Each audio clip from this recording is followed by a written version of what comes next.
قابل احترام بزرگوں اور دوستوں، میرے پیارے دینی اسلامی بھائیوں، السلام علیکم ورحمۃ اللہ وبرکاتہ۔ ناظرین اور سامعین، امید ہے کہ آپ تمامی حضرات خیریت و عافیت سے ہوں گے۔ اللہ تعالیٰ آپ حضرات کو شاد رکھے، آباد رکھے، آنے والی زندگی ہم سب کی اللہ تبارک و تعالی خیر سے گزارے۔ آج ویڈیو بنانے کا مقصد رمضان المبارک سے متعلق چند اہم مسائل جس کا جاننا اور سمجھنا ہم سب کے لیے ضروری ہے، انہی چند ضروری مسائل میں سے چند مسئلے لے کر کے میں حاضر آیا ہوں۔ آپ سے گزارش ہے ویڈیو کو اسکپ کیے بغیر مکمل گفتگو کو ایک مرتبہ آپ سنیں، پھر آپ کو اندازہ ہوگا کہ آپ نے اپنا وقت بے مطلب کا نہیں لگایا، بلکہ آپ کو اس ویڈیو سے بہت ساری باتوں کا علم ہوا جو اس سے پہلے آپ کو نہیں تھا۔ سب سے پہلا مسئلہ آپ کو یہ بتا دیں کہ افطار کرنے کی دعا جو لکھی ہوتی ہے اللہم لک صمت، یہ جو دعا پڑھی جاتی ہے، تو افطار کرنے کی دعا افطار کے بعد پڑھنا سنت ہے، قبل افطار نہیں۔ اب آپ دیکھیں، نہ جانے ہمارے کتنے مسلمان بھائیوں سے یہاں پر غلطیاں ہوتی ہے کہ وہ افطار کرنے کی دعا اللہم لک صمت، یہ جو دعا پڑھی جاتی ہے پوری اللہم لک صمت وبک آمنت وعلیک توکلت وعلی رزقک افطرت فتقبل منی، اور بھی دیگر الفاظ کے ساتھ یہ دعا پڑھی جاتی ہے۔ یہ دعا افطار شروع کرنے سے پہلے ہمارے مسلمان بھائی پڑھ لیتے ہیں، جبکہ ہونا کیا چاہیے کہ افطار کرنے کے بعد یہ دعا پڑھنی چاہیے، اور یہ سنت ہے۔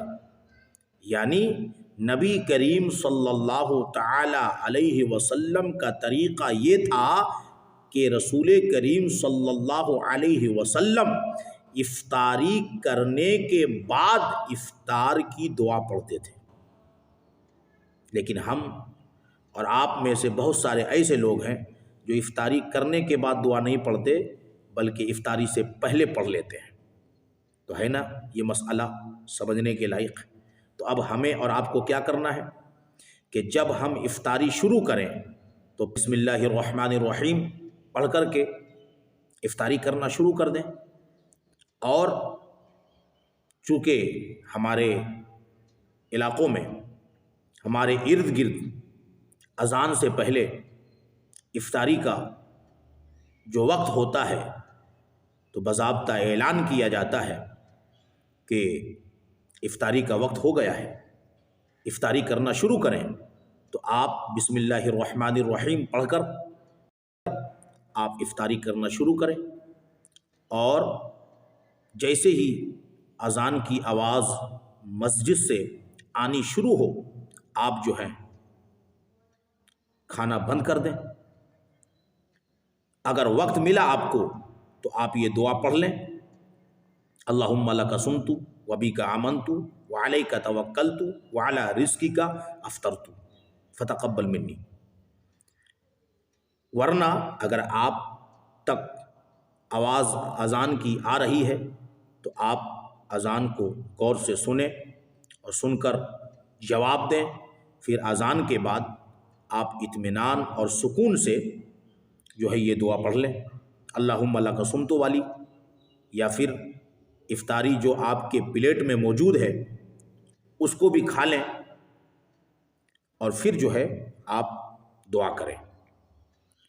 تو کہنے کا مطلب یہ ہے کہ افطاری پورے پلیٹ میں رکھے ہوئے سارے کھجور یا اور دیگر جو سامان سیب وغیرہ، انگور وغیرہ، چنا وغیرہ جو پلیٹ میں بھرے ہوئے ہوتے ہیں، مکمل کو کھانے کا نام افطاری نہیں ہے، بلکہ اگر انسان ایک کھجور بھی کھا لے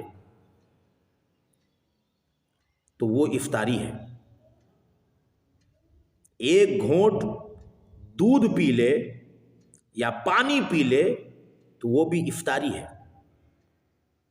اس لیے افطاری کا بہتر طریقہ یہی ہے کہ آپ اذان سے پہلے جب افطاری کرنا شروع کریں تو کھجور سے افطاری آپ شروع کر دیں، کھجور نہیں ہے تو آپ پانی سے شروع کر دیں، یا پھر اگر آپ کے پاس دودھ ہے تو آپ دودھ سے شروع کر دیں، اور دودھ پی کر یا پانی پی کر یا کھجور کھا کر آپ جو ہیں یہ دعا پڑھ لیں، اللہم لک صمت، اور پھر اذان کی آواز آ رہی ہو تو آپ اذان کا جواب دیں، اطمینان سے آپ اذان سنیں۔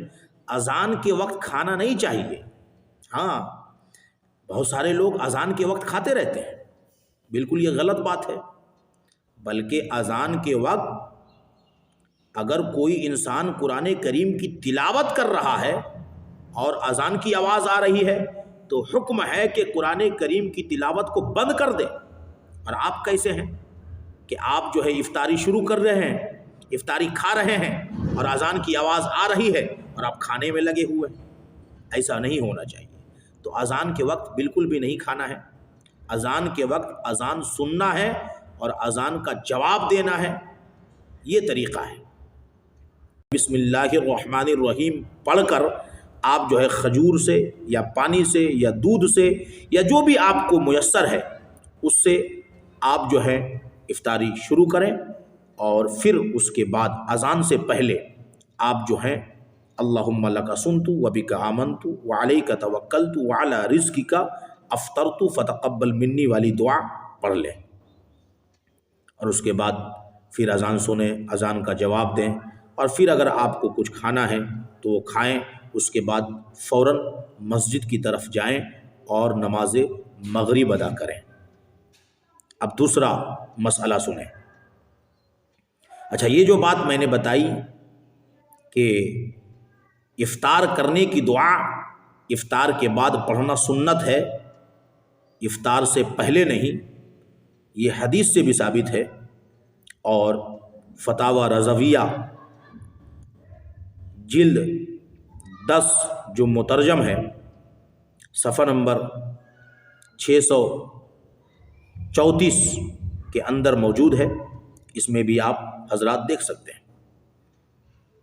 مسئلہ نمبر دو یہ ہے کہ اگر سحری کے وقت نہیں اٹھ پایا، بہت سارے لوگ ایسے ہوتے ہیں کہ سحری کے وقت نہیں اٹھ پاتے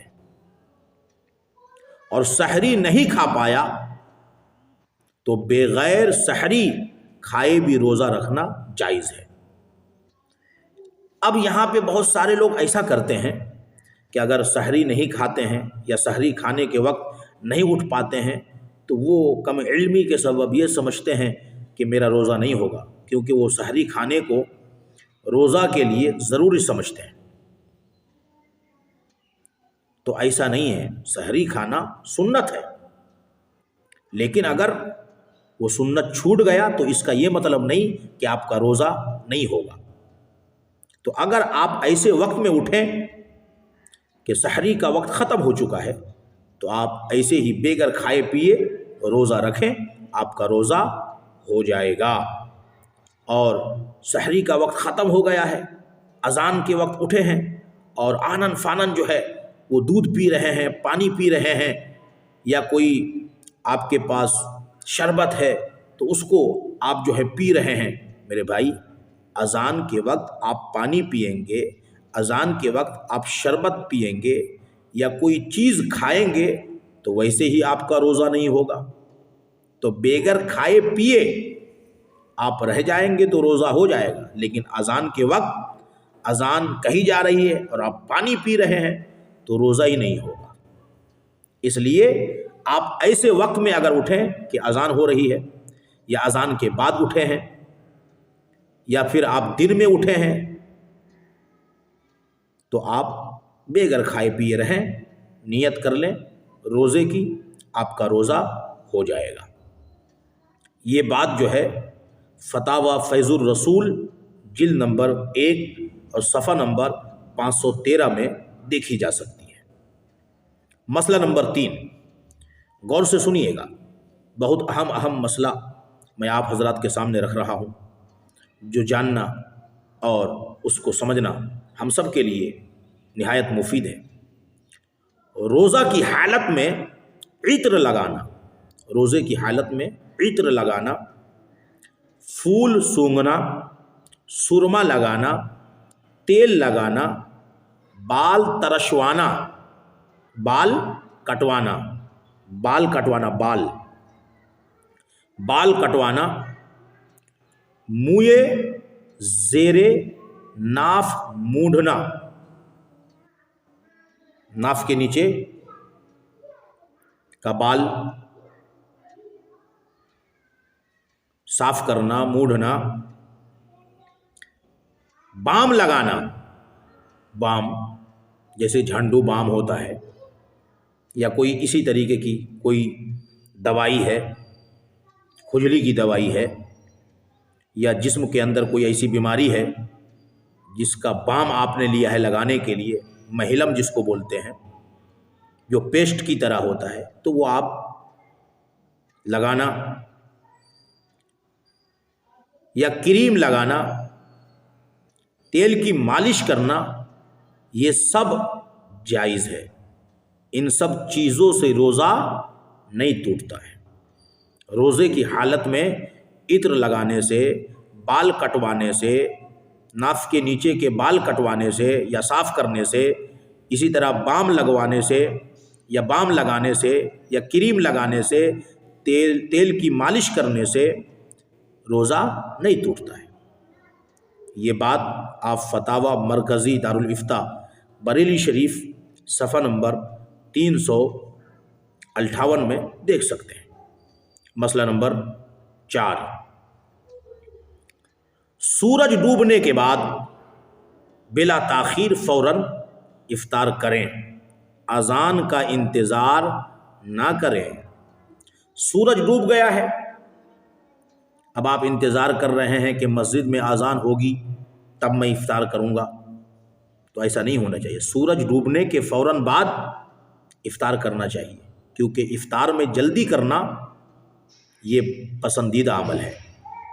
افطار میں تعجیل، جلدی کرنا پسند ہے، اور سحری میں تاخیر کرنا پسند ہے۔ تو آپ جلدی کیجیے۔ آج کل رمضان ٹائم ٹیبل آپ کے پاس، آپ کے موبائل پر باضابطہ دستی طور پر بھی بانٹا جا رہا ہے، سب کے پاس موجود ہے۔ وہاں دیکھیں کہ افطاری کا وقت کتنے وقت میں رکھا گیا ہے، کتنے بجے رکھا گیا ہے، کتنے بج کر کتنے منٹ پر ہے، اس کو دیکھ کر کے آپ بالکل اس پر جو ہے 1-2 منٹ کا احتیاط کرنا چاہیں تو کر لیں، اور آپ افطاری شروع کر دیں، چاہے اذان ہو یا نہ ہو۔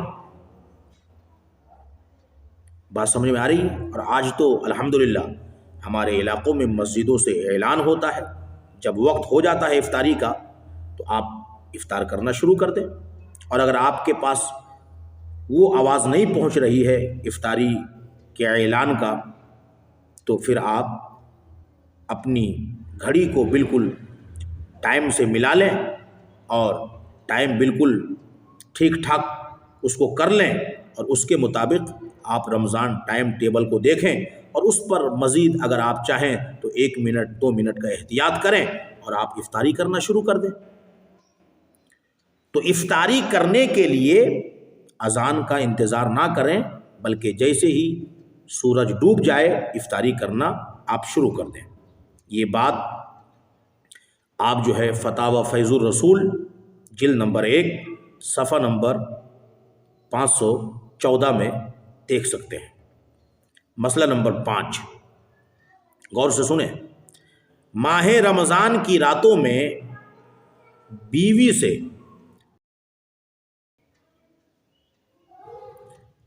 سے جماع کرنا، رمضان کے راتوں میں بیوی سے ملنا، بیوی سے ملاقات کرنا، بیوی سے ہم بستر ہونا جائز ہے، کیونکہ روزہ دن کا ہے، رات کا روزہ تو ہے نہیں، تو رات میں آپ بیوی سے ملاقات کر سکتے ہیں، کوئی پریشانی نہیں۔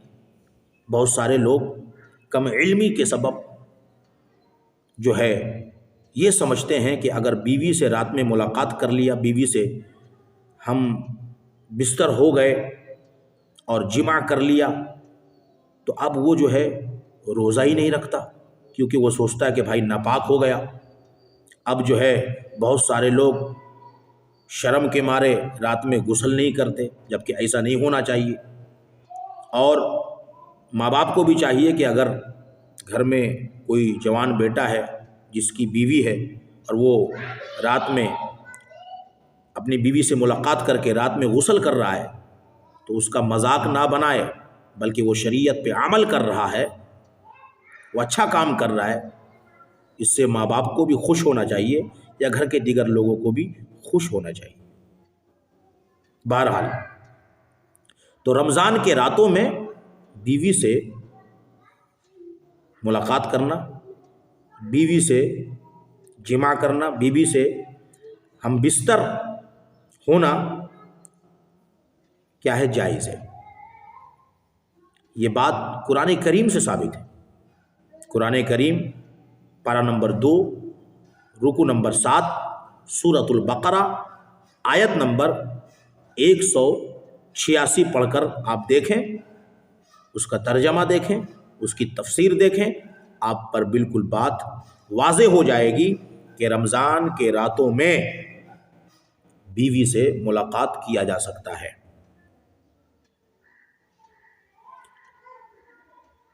مسئلہ نمبر 6 یہ ہے کہ رات کو بیوی سے ہم بستری کیا اور وقت سحری سے پہلے نہایا نہیں، تب بھی سحری کرے اور روزہ رکھے، کیونکہ طہارت شرط صوم نہیں۔ ہاں، فجر کی نماز پڑھنے کے لیے نہانا ضروری ہے، کیونکہ نماز کے لیے طہارت شرط ہے۔ ہاں، اگر رمضان کی راتوں میں آپ نے بیوی سے ملاقات کیا، بیوی سے جماع کیا، بیوی سے ہم بستر ہوئے، آپ ناپاک ہو گئے، آپ کی بیوی ناپاک ہو گئی، تو چاہیے کہ وہ نہا لے، اور اگر وہ نہیں نہا پایا اور سحری کا وقت ہو گیا تو آپ سحری کھائیں، روزہ رکھنا ہوگا۔ ناپاکی کے عالم میں، ناپاکی کی حالت میں سحری کھانا جائز ہے، کھایا جا سکتا ہے،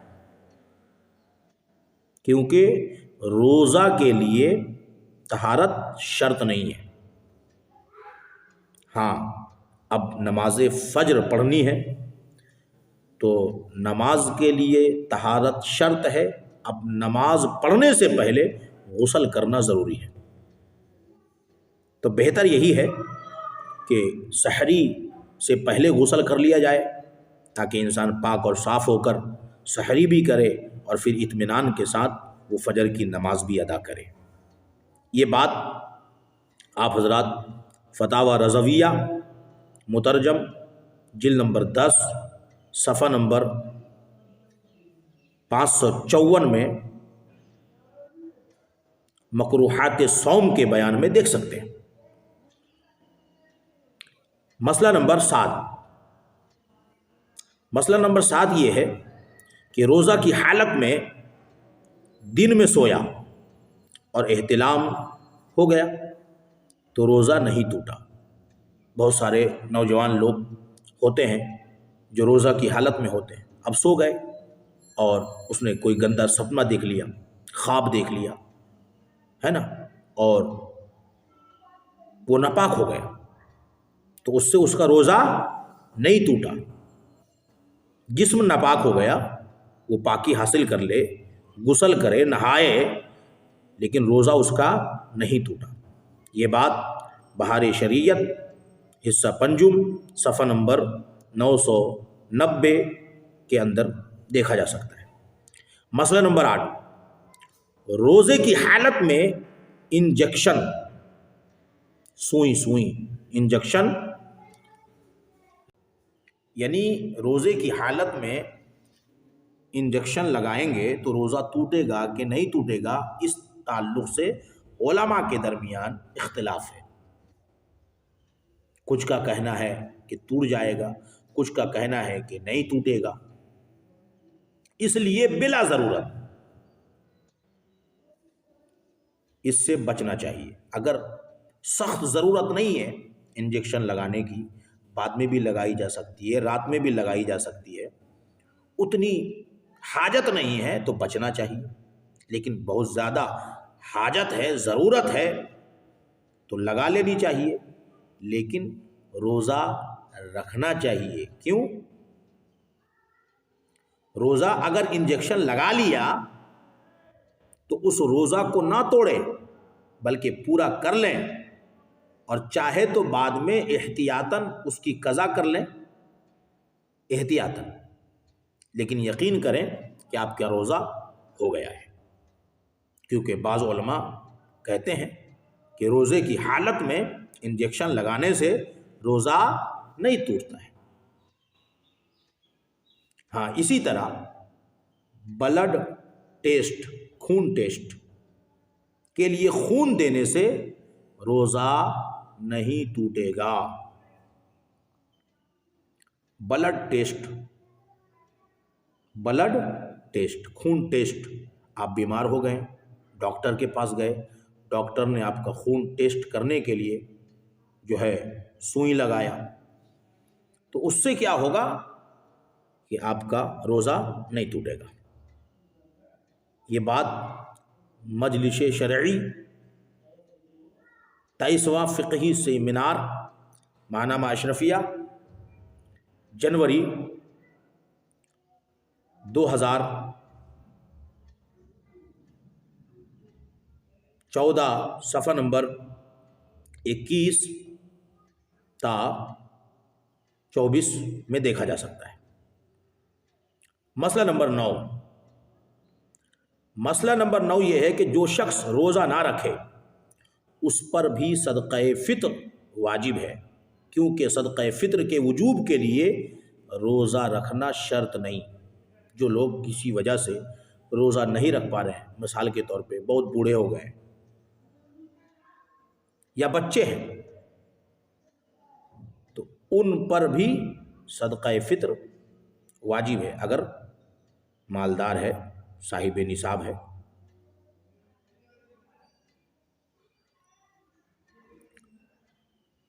یہ بات بہار شریعت حصہ پنجم صفحہ نمبر 942 میں دیکھا جا سکتا ہے۔ آخری مسئلہ، بات ختم کرنے لگا ہوں، اس کو بھی سن لیں۔ رمضان کے آخری عشرے کا معتکف غسل کرنا چاہے تو غسل خانہ میں غسل کر سکتا ہے۔ رمضان کے آخری عشرے کا معتکف، یعنی رمضان میں 3 عشرہ ہے، 10 دن پہلا، پھر بیچ کا 10 دن اور اخیر کا 10 دن یا 9 دن۔ تو آخری 10 دن یا 9 دن کے لیے کوئی اعتکاف میں بیٹھا ہے،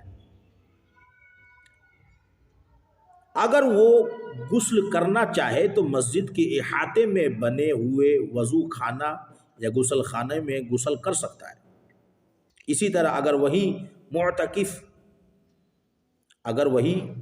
یعنی وہی اعتکاف کرنے والا مؤذن ہے یا صحیح اذان دینے والا دوسرا کوئی نہیں ہے تو مسجد کے احاطے میں بنے، جہاں پر مؤذن اذان دیتا ہے، مسجد کے احاطے میں بنے اس جگہ پر اذان وہ دے سکتا ہے۔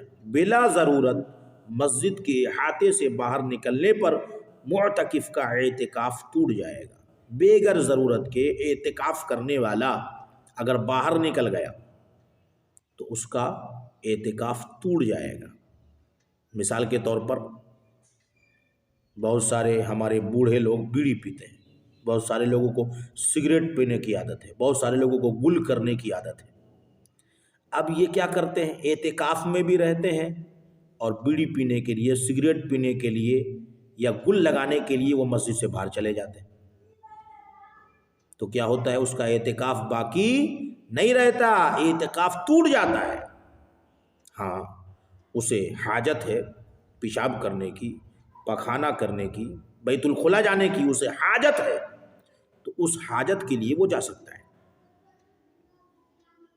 بغیر ضرورت کے انسان جو معتکف ہے، جو اعتکاف میں بیٹھا ہے، اگر مسجد سے باہر ہو گیا تو اس کا اعتکاف ٹوٹ جائے گا۔ میں سمجھتا ہوں یہ سارے مسئلے 1 سے لے کر 10 تک جو میں نے آپ حضرات کے گوشے گزار کیے ہیں نہایت اہم تھے، آپ کو سمجھنا ضروری تھا۔ اللہ تعالیٰ آپ تمامی حضرات کو شاد رکھے، آباد رکھے، ہر بلا ہر مصیبت سے محفوظ رکھے۔ السلام علیکم ورحمۃ اللہ وبرکاتہ۔